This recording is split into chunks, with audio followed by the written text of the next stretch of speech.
These are the third and fourth keys in the deck of the tarot cards of the major arcana, which are the picture cards, or called the trump cards. So let's move on, and we're first going to see the Empress and meet her and find out all about her. So here she is. Her title literally means she who sets in order.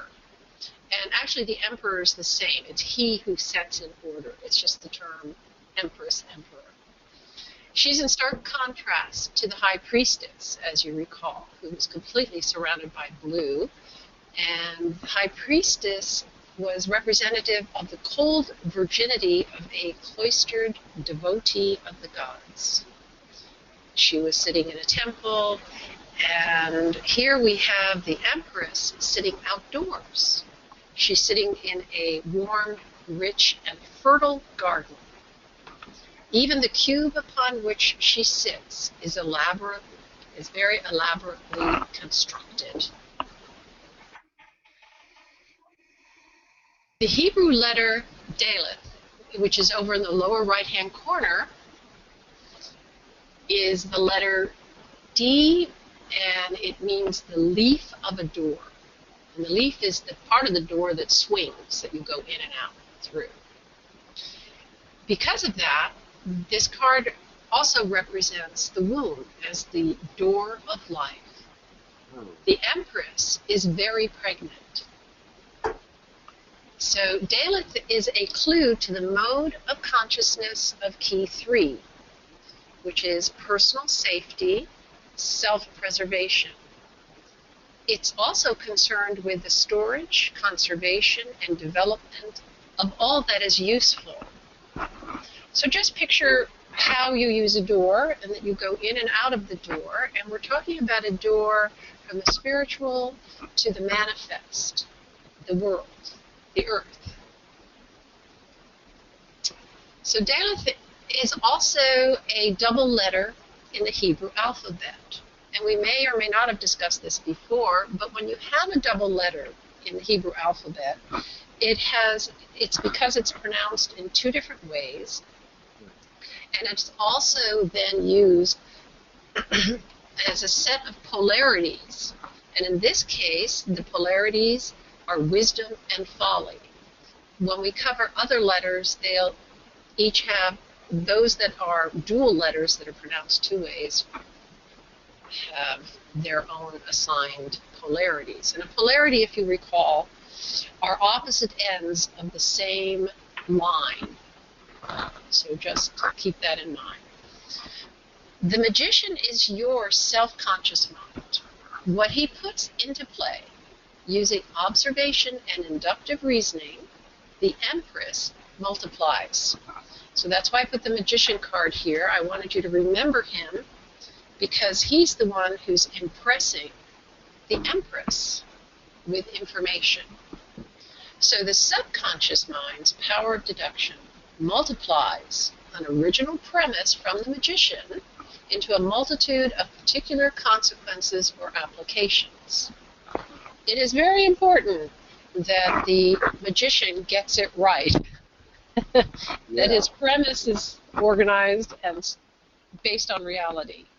So wisdom will arise from an accurate and profound premise, but folly arises if the premise is superficial or inexact.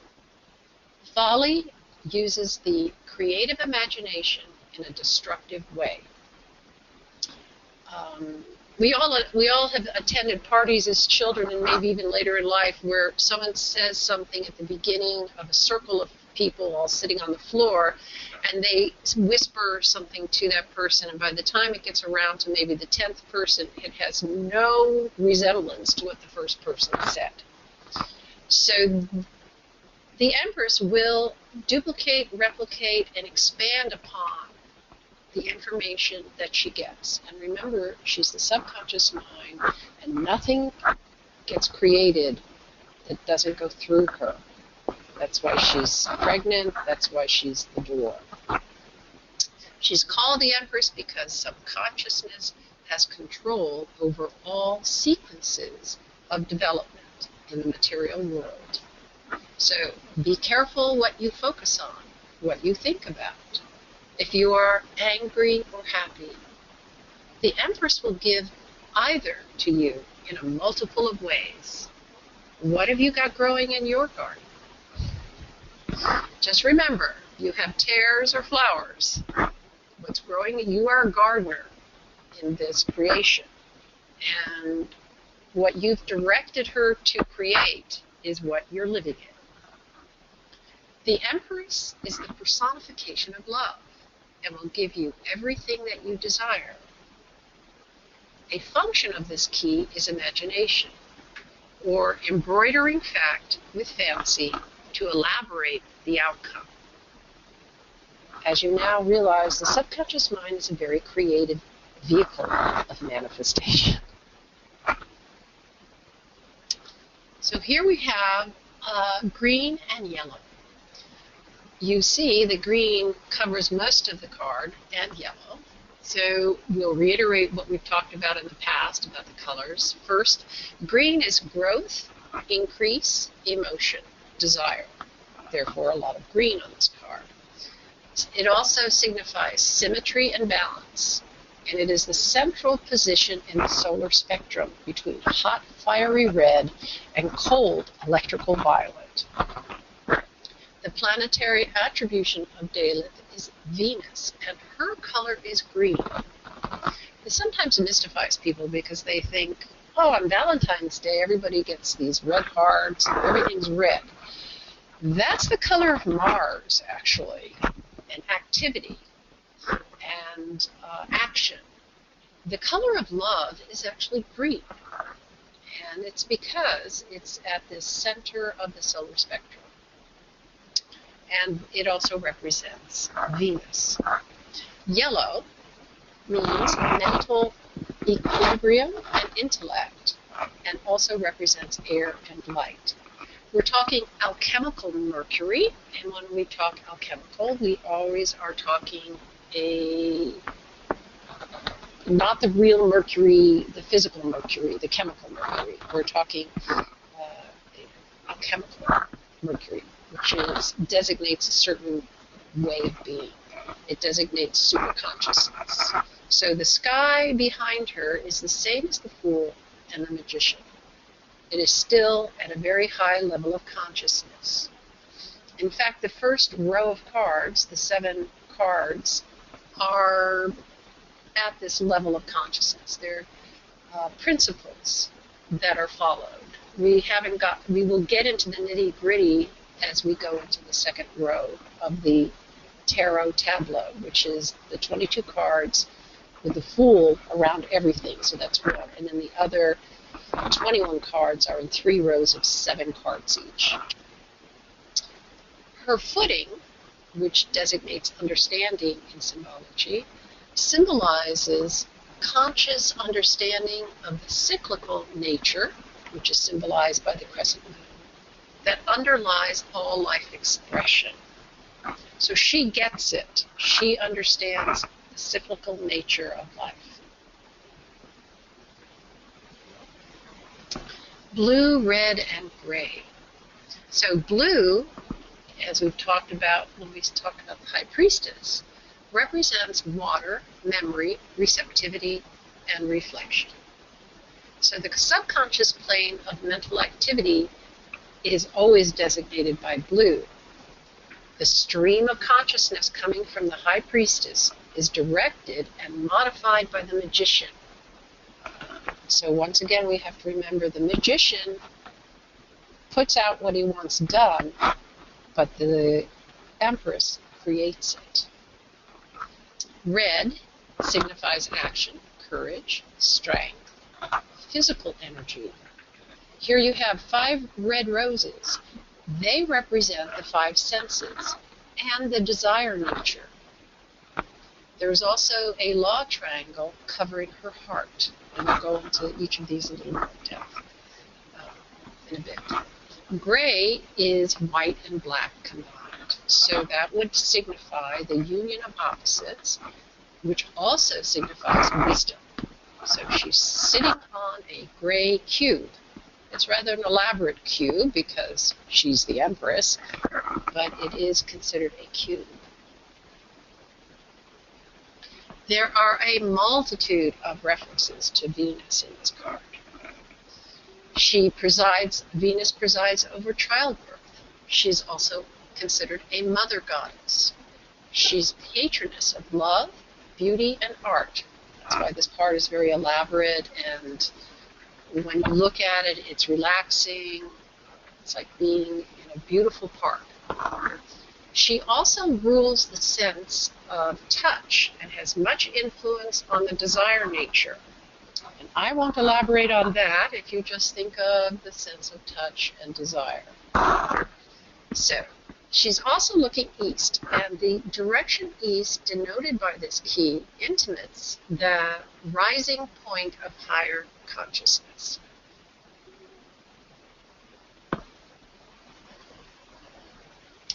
More symbols of Venus are the cypress trees. They are sacred to Venus. There's also a dove in the trees, and in the right side, you can see the little white dove. And there's a dove on her shield, which they both stand for peace and the Holy Spirit, and they are symbols of Venus. The wreath of myrtle leaves around her head is the same as that which was around the head of the fool.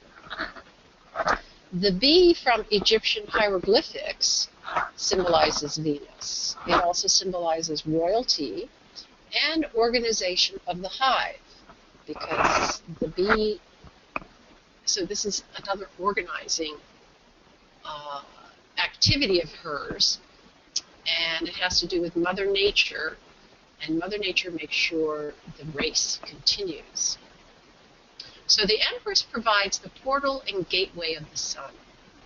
Venus is called the bright and morning star, being the brightest of planets, the nearest to Earth, and so near the sun that it can only be seen at sunrise or sunset. Also, the bees were sometimes used in Christian symbolism to represent the virtues of Mary.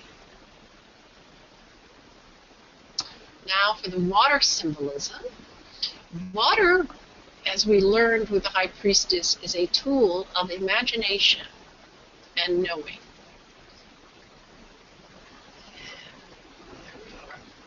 The waterfall comes from the High Priestess, but it's directed and modified by the magician. The water falling into the pool represents the way that power descends from within. The pool of water is the accumulation of influences descending from the self-conscious level. The water also makes the garden fertile. In the Tree of Life, power descends in an orderly fashion from one center to another towards its manifestation in Earth. The underlying stream of consciousness is now in active operation, water flowing forcefully to produce a waterfall. A fish swims beneath the surface in token of the hidden life within subconsciousness. So down there where you see all that splashing, you'll see a little fish. That's why I blew this up. He's blue, but he's under there. You might see his little tail fin.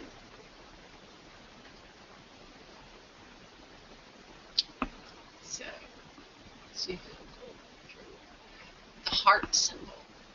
The heart is the main symbol of Key 3.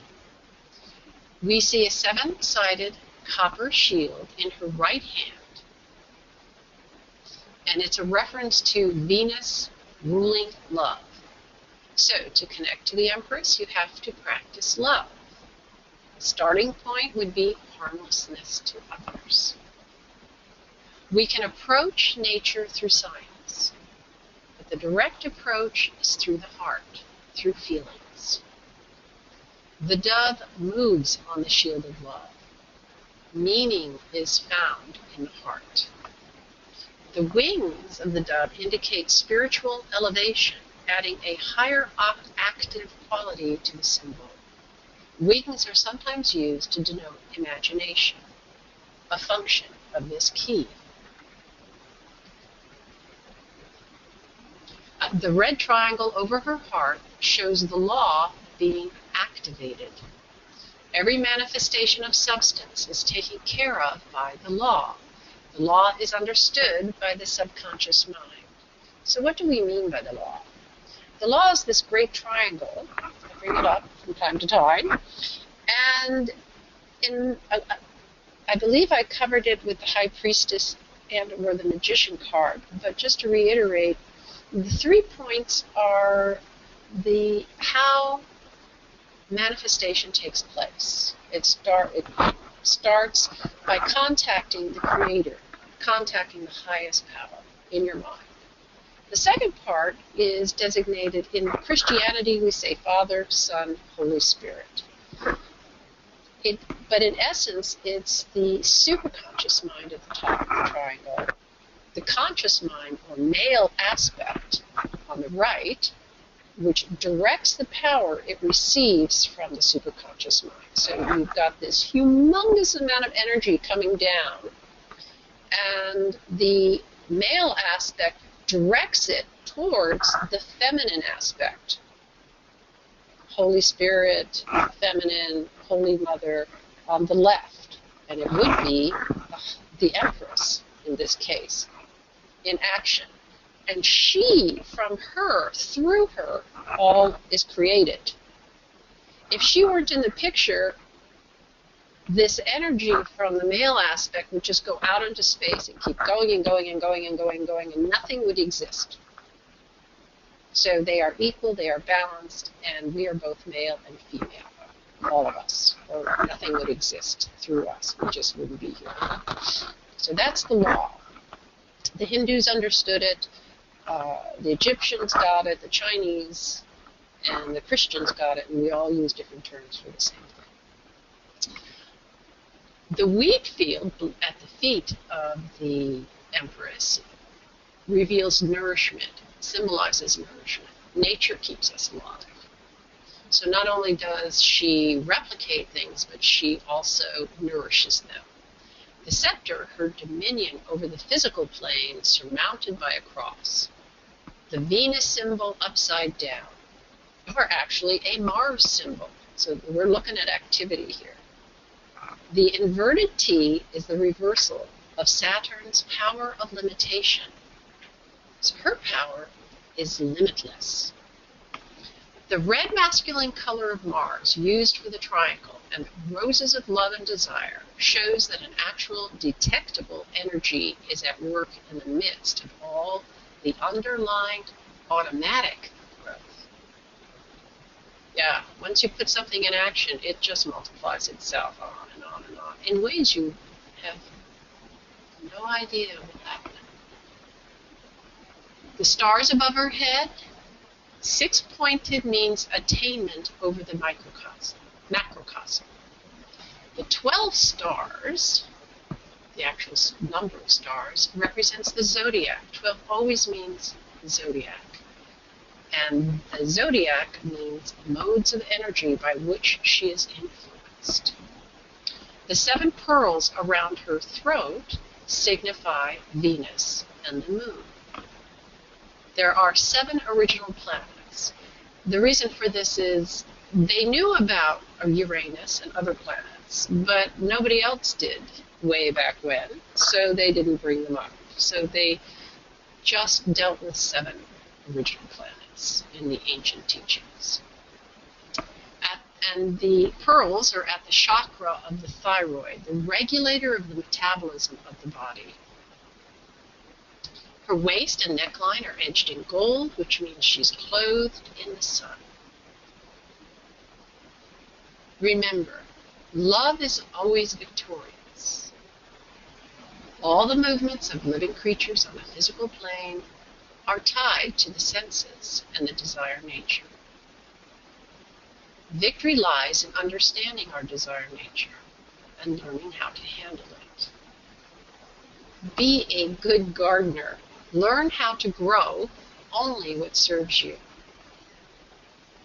Whereas the Fool depicts a state just preceding manifestation at the cosmic level, the Empress represents the door and the process through which that life must pass to enter the physical realm.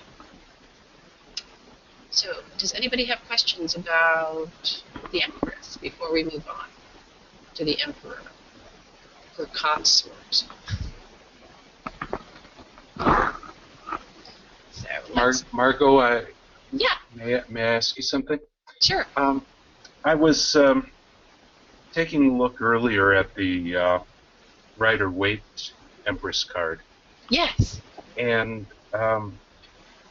if I'm not mistaken, the differences between when we're looking at here and in those cards,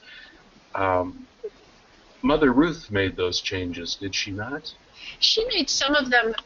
She used the Builders of the Addendum deck.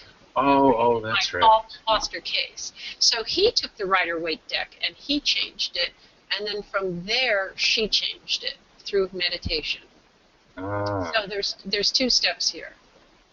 And then she continually did that. She actually, at one point, had bees all over the green robe of the Empress. Interesting. And then she took them away. I was there when she did that. She says, no, that's too busy. I was going to say, busy as a bee. There's Yes, I think maybe she was having a very slow day, and she went, oh my God, that's too many bees. So she had to wipe them all out. That's funny. That's in the 70s. But she has made changes, a few changes. But yes, this, so my study, because her study was through Jason Lotterhan, who was a director on the Builders of the Addendum, and he actually came and lectured the order at one time. I have a copy of that lecture, CD of it. And so she worked with him because Case passed away in 1954, I believe. So, and then, but she really liked his use. And he did change a few things from the Waite deck. Okay, any other questions? Thank you. So let's move on to the Emperor. And just as a note, is while you're talking, I'm just muting people, and then at the end I unmute everyone so we can talk. Is that okay? Yes. Yeah, okay, good. Great. So key 4 is the Emperor. Interesting, the number 4 is usually used for the number of manifestation, the 4 seasons, the 4 elements, the 4 directions, north, south, east, west. So this is a very much closer worldly place. The magician's union with the High Priestess transforms her into the Empress. At the same time, the magician is transformed into the Emperor. The Emperor is the consort of the Empress. He adores her and is the father of her children. The title Emperor means he who sets in order, just as hers does, she who sets in order. So they're a very compatible pair. The key symbolizes order, establishment, reason, and manifestation. It implies both authority and paternity. So we're going down and look at the Hebrew letter He. Assigned to this key is the letter E, or silent H. Every Hebrew letter is also a word. H is He, pronounced He. Its letter value is 5. And I'm sure you're all getting a pattern attending this, is that all the letter values are one ahead of the card values. And there's a difference. They have there's different types of meanings for these, for this reason. We'll get into at some point. So He literally means wind door. We call it window, but it's called wind door. The sense function of this key is sight. A window admits light and air into the house of personality. We'll be discussing all of this, how that works. A window is also a vantage point for surveying all of our surroundings and to oversee all that goes on about us. Yeah, without getting involved too much by opening the door. This supervision allows us to have order and control in our personal universe. Thus, we gain both vision and supervision. The emperor is more than just looking at his surroundings. You want to develop true vision by looking into the things around you, looking into them. By looking deeply into nature, you develop feelings that will awaken your 5 inner spiritual senses of sight, hearing, touch, taste, and smell. And I will mention on my blog, I reference The Way of Initiation by Rudolf Steiner. He actually gives a step-by-step methodology of doing this, which is quite insightful. It's a slow way to do it that produces results. So The Way of Initiation by Rudolf Steiner is a good reference for developing this. Okay, according to the quality of our vision, do we define ourselves and our environment? Remember that his consort is the Empress. So you've got to have good sight. So if our perception of our surroundings is based upon their outer appearance, then our response and how we live our lives will be short-sighted and muddled. You must take steps to establish dominion over your universe, or your universe will take steps to have dominion over you. Sorry about that. Yes, that does happen. So, Aries is astrologically, the emperor represents Aries. This is the first sign of the zodiac, beginning 4th month of the year. Another reference to 4. Aries is a fiery cardinal sign and governs the head and face. The head exercises control over the whole body through the brain. The ram is a symbol of Aries, and you see, and symbolizing leader of the flock, and you see the ram on his cube that he sits on his throne.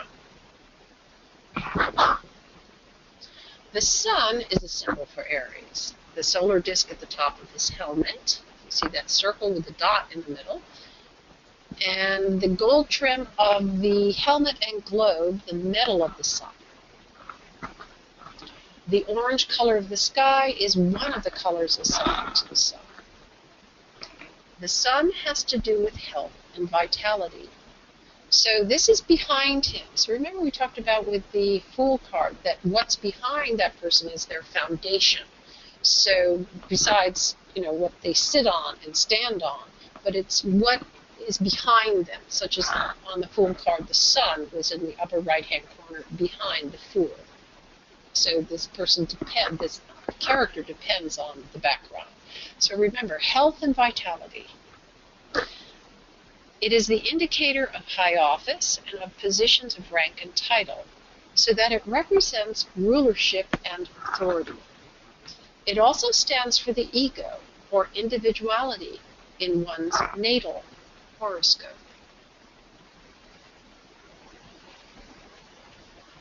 Aries is ruled by warlike Mars. So here we have the emperor wearing armor, because Mars rules iron, steel, surgery, chemistry, and military affairs. The color red. Aries is red, which is lowest in the spectrum, or nearest to physical density.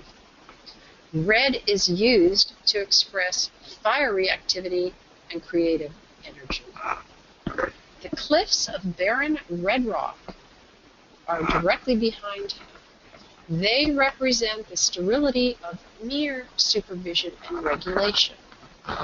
There's something else going on in the card. There's the stream from the High Priestess going through the garden of the Empress and being here behind the Emperor. So, behind him flows the stream of subconscious mind from the High Priestess.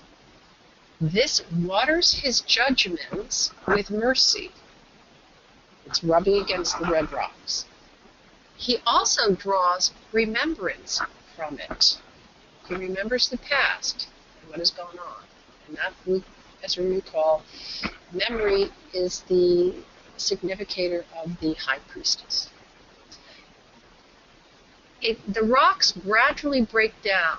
The water gradually breaks down the red rock through erosion. The stream combines with the rock to form fertile soil for the Empress's garden. So you see a little soil there in the lower left-hand corner of the ground.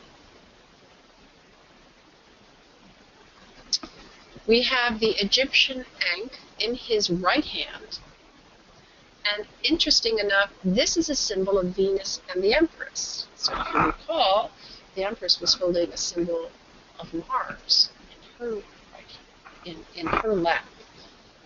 So, because it's the symbol of Venus and the Empress, he rules with love. The green of nature is the foundation on which his throne is established.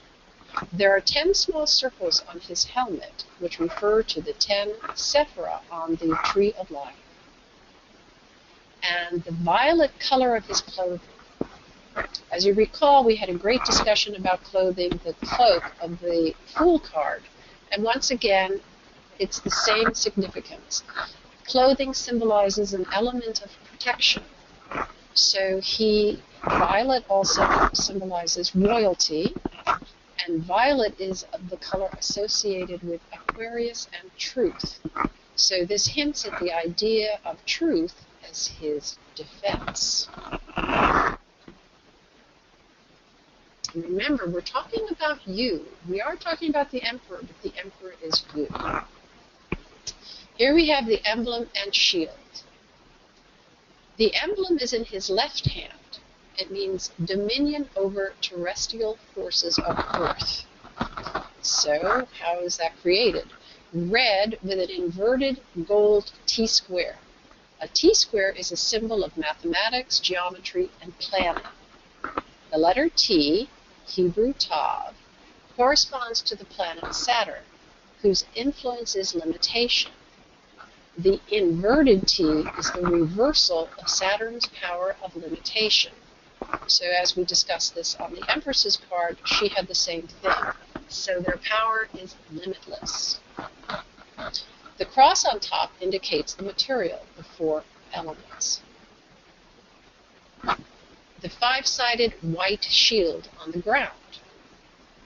This refers to the 5-pointed star representing uplifted mankind. White represents purity of spirit.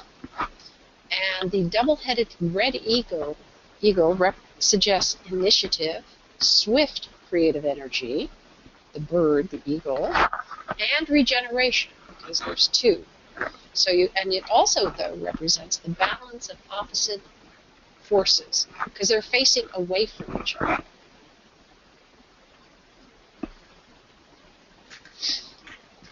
This is a very interesting symbol.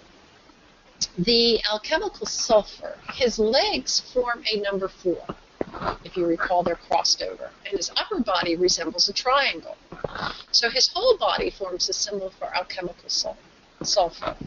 Triangle of the law is triumphing over the cross of the material realm. So you use the law to overcome obstacles in the material realm, which means you have to use your word, your thoughts, to direct the Empress to create what you really want. So you have to really think about that. And that is how you attain control over the material and your life and everything around you and all the people in your life. Sulfur suggests those passionate fires which tempt man to turn aside from the spiritual path. Sulfur also suggests burning the dross from his being. That's the part where we all get headaches and things are problems and why am I dealing with this? Yes, sulfur, the emperor. Any attempt to put order in your life must begin by establishing order in your thinking. The stone cube is a foundation for the characters. Stone in Hebrew is Ben, a contraction of Ab, father, and Ben, son. Therefore, stone in the tarot is a symbol of the union of father and son. I should have capitalized the F on that one. Small typo. In the Book of Formation, or the Sefer Yetzirah, The esoteric teaching is that the manifested universe is represented as a cube. Alchemical sulfur is the primary symbol for self-consciousness. The symbols of self-consciousness are symbols of projection or ascent, and so of quest or pioneering. Self-consciousness is always asking questions. In Hindu, sulfur is rajas. The number 4 symbolizes the 4 elements or 4 phases of matter. 4 is a symbol of terrestrial order or orderly arrangement. Wisdom, the all-seeing eye. The emperor is a benevolent figure. He embodies the logos, the divine reason that guides the universe. Wisdom is his eye. This single eye is a special feature of the symbolism of Key 4. It's the same as the all-seeing eye that's on the dollar bill, in the triangle, above the pyramid on the dollar. The emperor is called the onlooker, and the power of nature works because he's looking on. Because of his watchfulness, he cannot be surprised nor overwhelmed by misfortune nor by enemies. You've got to keep your eyes open, and that's what he's signifying. And the last card is stay awake. Your life is eternally being invaded by things that don't belong there at all. The first thing that you want to do is shut the door. I mentioned that at the beginning. You have to be very careful. You can look out the window, but don't necessarily buy all that you see. The law of life is rule or be ruled. We have the power to look at ourselves, the power of the self to reflect upon all of itself. This is the greatest tool for spiritual advancement that we have. Setting your house of personality in order is an essential aspect of liberation. In practical terms, this means the elimination of things that you don't want in your house. If you guys all go back into your house and start cleaning things out, you'll get the idea. Oh my God, what's all this clutter? In doing this, you accept spiritual responsibility for yourself. Please start today. So that's it. If you have questions, you have quite a few minutes to talk about things if you want. Yeah, I had a question, and you probably mentioned this, and I just missed it. But his boot, what the color of his it kind of it looks almost like armor. Yes. Oh, yeah. We covered the armor because that's Aries. Aries is symbolizes metal and armor.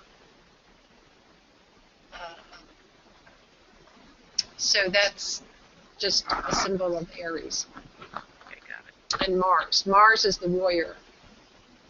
So you have Mars and Aries all over this card. Reason. It has to do with being reasonable. But it's not being extremely reasonable, which is the red cliffs behind him that are cold, and you see there's nothing growing on them. There's the influence of memory and the Empress's water coming through and disintegrating some of that very strong reasoning and power and allowing it to create the soil, which basically everything is resting on green, which is Venus's color. So though he starts at the point of reason and being very tough, he functions from the level of love also, just like the Empress. That's why they get along so well. But they're very different. They do different things. So, any more questions? Margot, I'm not sure this is a question, but I just can't get over this. Just how intricate all of these symbols are in the relationship. I'm not struggling, but I'm like constantly in awe of how much is represented in each of these. Yeah, it's astounding because it's a book. So I it's know. meant to be read over and over. And so, yeah. But who are the people that created them? That's what I'm saying. Holy wow. Yes, this was created by some very smart people who, when the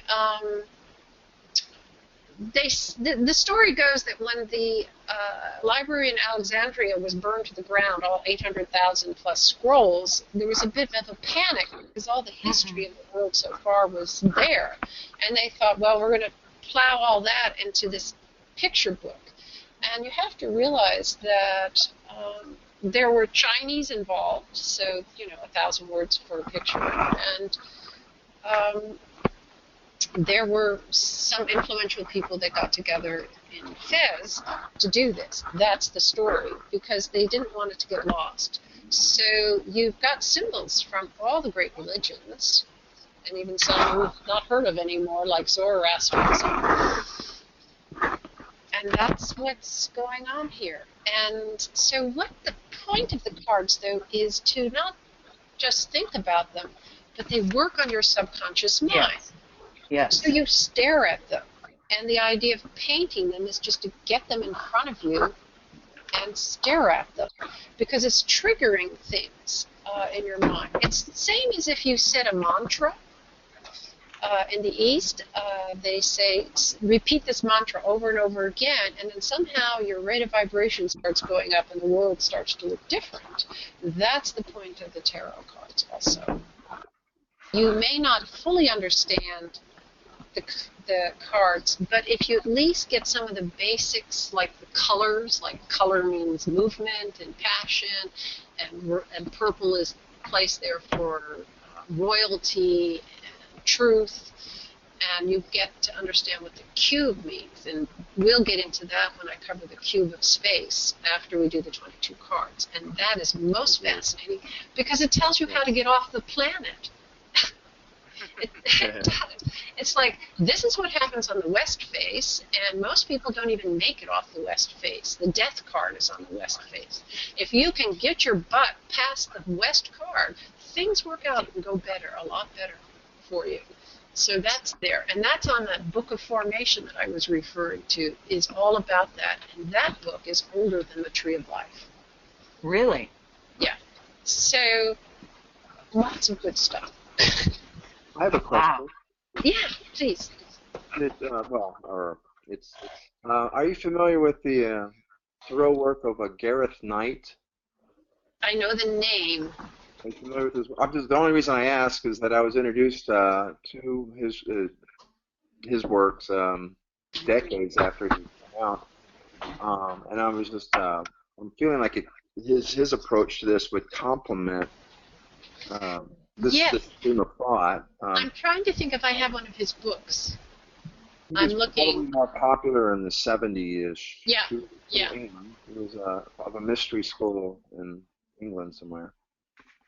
Yeah, the name is familiar to me, and I came across it probably about 6 or 8 years ago. So it's not it's something I checked into. Yes, no, it's someone I checked into.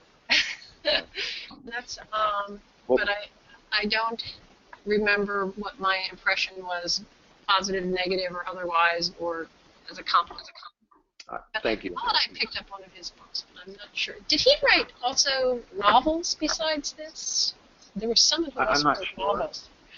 Oh, he wrote something about the Great White Brotherhood, and not really a novel.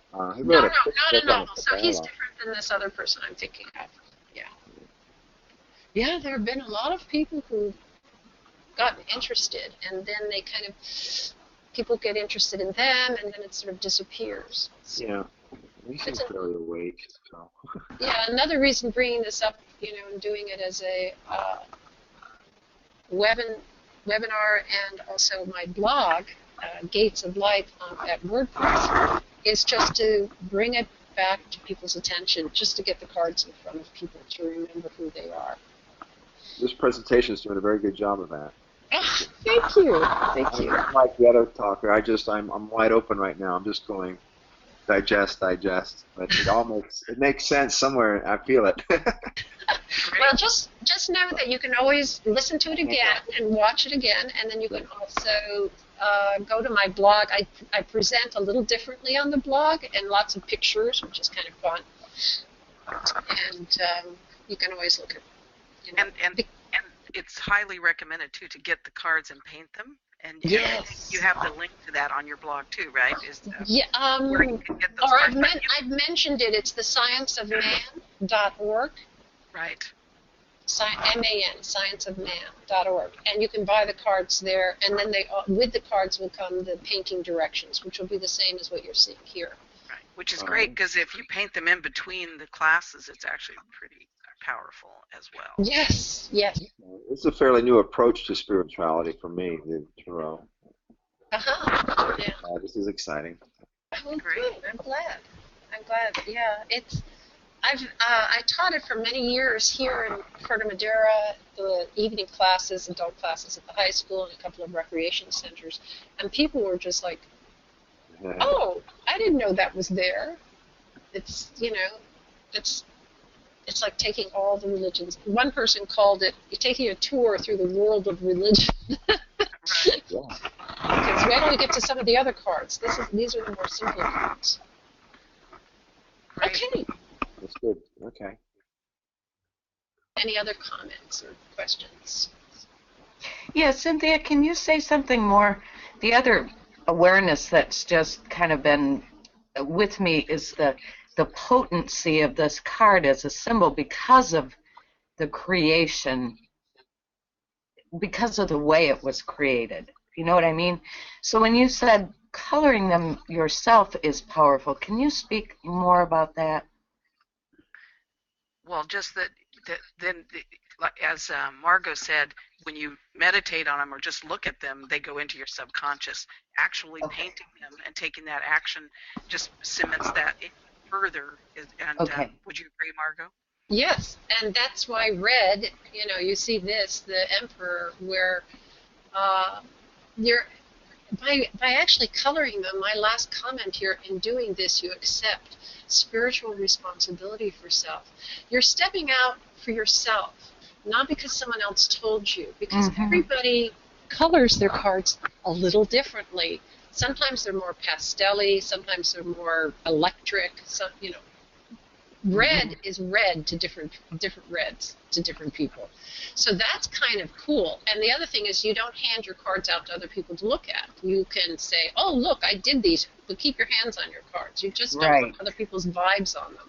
There's something, you're creating something that's very subtle. Yep. And, a journal of sorts. Yeah.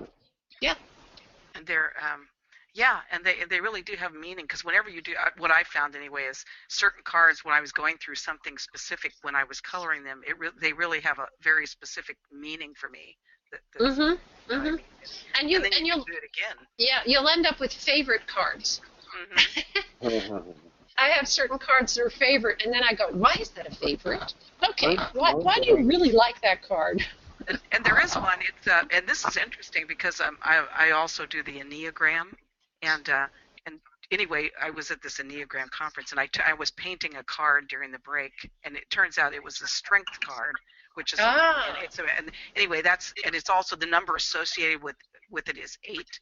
And that's what the type that I was is an 8. And so it's just there are so many, and it has to do with strength and with and all of that, and vulnerability. And so anyway, it's just very interesting that there's so many connections.